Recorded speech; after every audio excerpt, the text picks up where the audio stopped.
Saya Fikranti Herunisa dengan NIM di 1112313 akan menjawab UAS Fitokimia nomor 2, yaitu tetapkan satu masalah penting dan solusinya pada bagian production of aromatic polypeptides by varying chain length.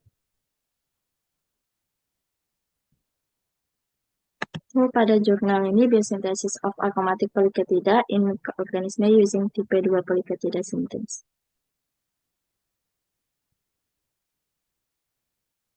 Nah, sini ada masalahnya yaitu prediksi poliketida aromatik yang mengandalkan enzim tipe 2 poliketida sintes atau PKS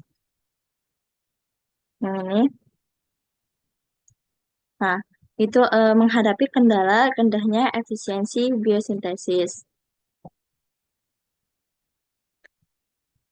Nah, itu khususnya untuk poliketida dengan panjang rantai tertentu seperti ini tadi C30 A74528. Nah, penyebab utama rendahnya hasil produksi yaitu ketidakseimbangan ekspresi genetik gen-gen yang terlibat dalam jalur biosintetik seperti KSA-CLF, KS-alpha-CLF yang seringkali memiliki ekspresi yang tidak optimal atau bersaing dengan jalur metabolik lainnya dalam host mikroba. Lalu ada pengaturan panjang rantai karbon yang memerlukan koordinasi yang presisi di antara protein dalam kompleks PKS. Perubahan kecil dalam residu enzimatik dapat menghasilkan produk sampingan atau panjang rantai yang tidak diinginkan. Lalu ada mikroorganisme host yang seringkali tidak dirancang untuk mengakomodasi kebutuhan energi dan sumber daya untuk jalur biosintetik kompleks. Nah, kemudian ketidakstabilan produk yang dimana produk dengan panjang rantai yang lebih panjang seringkali memiliki stabilitas lebih rendah selama proses fermentasi sehingga memperparah masalah rendahnya titer ini. Nah, untuk solusinya yaitu merekayasa jalur genetik yang lebih efisien dengan optimasi kompleks KS alpha CLF, di mana pada penelitian ini menunjukkan bahwa residu tertentu pada KS alpha CLF ini seperti pada kaset pada D untuk KS alpha dan yang memainkan peran dalam menentukan panjang rantai. Mutasi spesifik pada residu ini dapat disesuaikan untuk menghasilkan panjang rantai yang optimal. Lalu ada penghapusan kompetisi jalur dengan menghapus atau menonaktifkan jalur metabolik sekunder yang tidak relevan. Lebih banyak sumber daya seluler yang dapat diarahkan untuk jalur biosintesis utama. Contohnya, penghapusan jalur produk sekunder dalam produksi nitromisin yang berhasil meningkatkan hasilnya.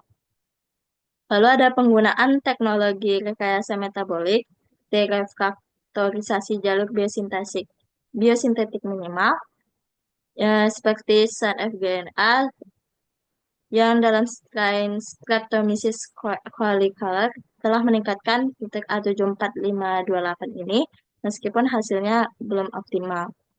Nah, lalu ada penggunaan sistem berbasis CRISPR-Cas untuk pemutus sirkuit genetik dinamis yang dapat digunakan untuk mengatur ekspresi gen secara temporal agar sesuai dengan kebutuhan biosintesis di setiap tahap fermentasinya.